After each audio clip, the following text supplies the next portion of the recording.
A few months ago, my husband Jake made a new friend, Sarah. He hangs out with her pretty often, maybe once a week or every other week. Not an insane amount, but enough that I started noticing. The weird part? I've never met her. Not once. He says she wants to meet me, but somehow that never happens. Plans never get made. I'm never invited. He also says he hangs out with her boyfriend, but again, I've never met the guy. At first, I ignored it. I trusted Jake. I didn't want to be that wife. But then little things started rubbing me the wrong way. One day, he gave Sarah our space heater. Didn't even ask me. Just gave it away because she really needed one. Okay, fine, whatever. I let it slide. But then came the Nintendo Switch. We had one sitting in a drawer collecting dust. I suggested we donate it to a kid who actually needed it. Jake said no, because he had told Sarah she could. Maybe borrow it sometime. Not would borrow it. Not needed to borrow it. Just maybe. And somehow, that promise was unbreakable. Meanwhile, months ago, Jake promised one of my best friends she could have our old Xbox for Christmas. She was super excited about it. But when the time came, he went back on it, told me we should just donate it instead. So let me get this straight. His maybe promise to Sarah? Untouchable. His actual promise to my best friend? Meh, whatever. That pissed me off. But the part that really started messing with me? Every time we get into an argument, he storms out of the house and goes straight to Sarah's apartment. No text. No explanation. Just gone for hours. I only know where he is because we have iPhones, and I can see his location. At this point, I can't even tell if I'm being paranoid or if something is actually happening. But I know one thing for sure. This isn't normal. I kept telling myself I was overthinking. That Jake was just being a good friend. That I was letting my imagination get the best of me. But then Christmas happened. Jake had been insisting that we spend the holiday together, just the two of us. He made a huge deal about how important it was, how we didn't need to go to any big family gatherings, how this year should be ours. I agreed. Christmas morning, we opened presents, had breakfast together, and everything felt normal.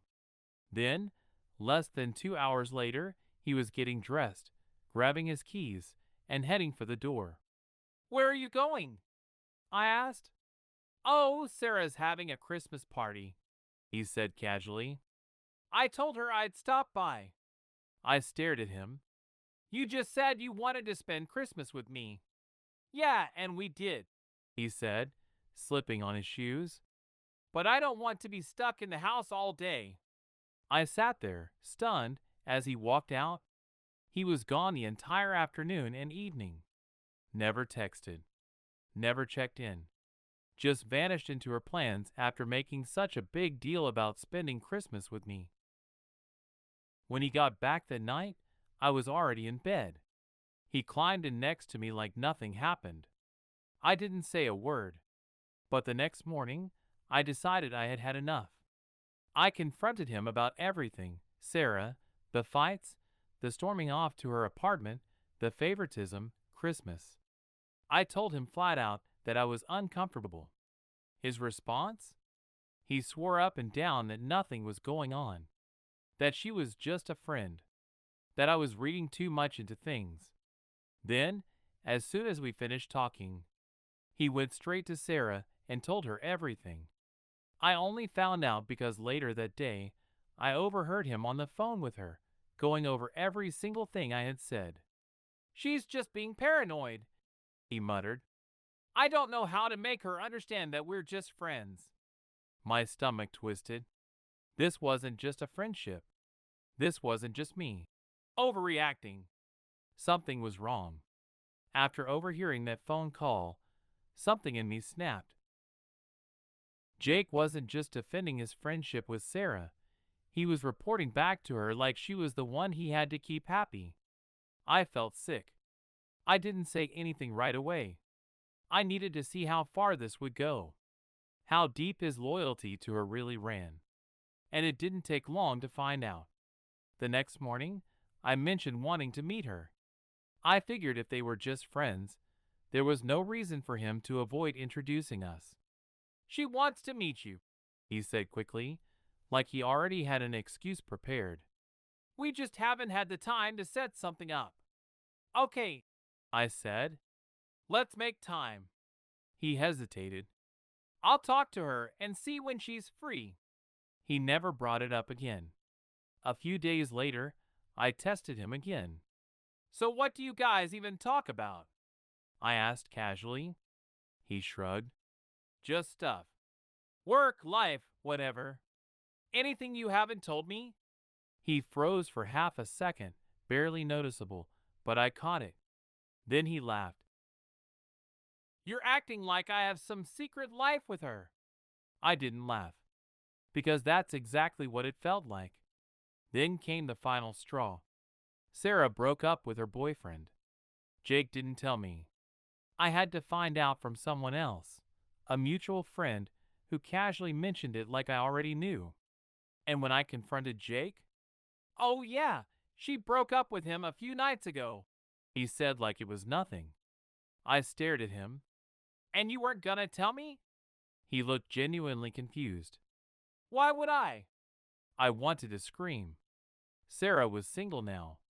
The one thing that supposedly kept this friendship safe? Gone. And the first person she ran to? My husband. Sarah was single now. And Jake didn't think it was important to tell me. I don't know why that part hit so hard. Maybe because it confirmed what I had been feeling all along. This wasn't just a friendship to him. I didn't say anything at first. I wanted to see what he would do. If things would change now that she didn't have a boyfriend as a barrier. And, surprise, surprise, they did. Suddenly, he was spending more time with her. The weekly hangouts turned into twice a week, sometimes more. He stopped mentioning her as much. Like if he just pretended she wasn't a big part of his life, maybe I'd stop asking about her. Then, one night, we got into an argument. Something small, nothing serious. But as soon as things got tense, Jake grabbed his keys and walked out the door. I checked his location. Sarah's apartment. I stared at the screen, heart pounding, fingers itching to call him. But I didn't. Instead, I grabbed my coat and went there myself. I don't know what I was expecting. Maybe for him to be sitting on her couch, venting about me. Maybe for them to be having drinks, laughing at how crazy I was being. I wasn't expecting to see her opening the door in nothing but an oversized t-shirt when I pulled up outside. I barely had time to process that before he appeared behind her. Jake, standing in her doorway, his jacket off, shoes kicked to the side like he had settled in. I couldn't breathe. He saw me before she did. His face dropped. Sarah followed his gaze and turned. When she saw me standing next to my car, her expression didn't even change. No guilt. No embarrassment. Just a smirk. Like she had one. And Jake? He didn't even fucking move. Jake didn't move. Didn't chase after me. Didn't even call my name. I walked away without looking back, my hands shaking, my mind racing, but I kept my head high. I expected him to call that night. I expected a text, a voicemail, something. But my phone stayed silent. I barely slept. I just lay there, staring at the ceiling, trying to process what had just happened. How I had watched my husband stand in another woman's doorway, his jacket off, his shoes kicked to the side, completely comfortable in a space that wasn't ours.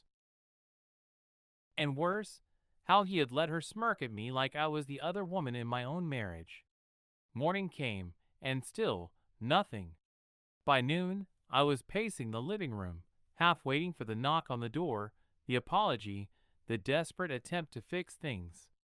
I wasn't even sure if I wanted to hear it, I just needed to know he felt something, that he hadn't just let me go. By evening, it hit me. He wasn't coming.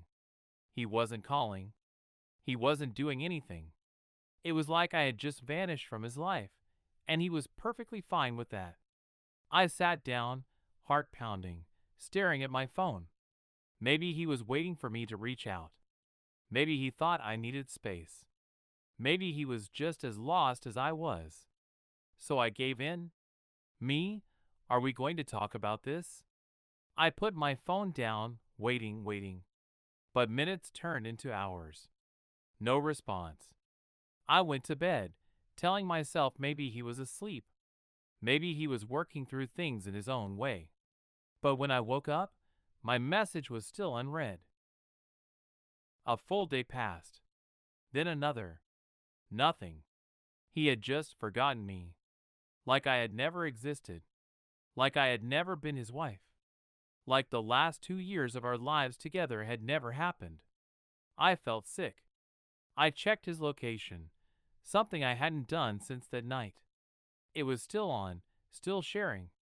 A small part of me had hoped I'd see him somewhere unexpected, somewhere that meant he was thinking about me, maybe staying with a friend, maybe doing something that showed he wasn't just moving on like this was nothing. But no, he was at her apartment. Again, like nothing had changed. Like I had never even been there. My hands went numb as I stared at the screen. I wanted to scream, to throw my phone across the room, to do anything other than sit here, feeling like an idiot for ever thinking he was worth fighting for. I closed the app. I blocked his number. And then I forced myself to do something I should have done months ago. I let him go. No text. No last words. No dramatic confrontation. Just silence. Because if he could forget about me this easily, then he wasn't worth remembering either.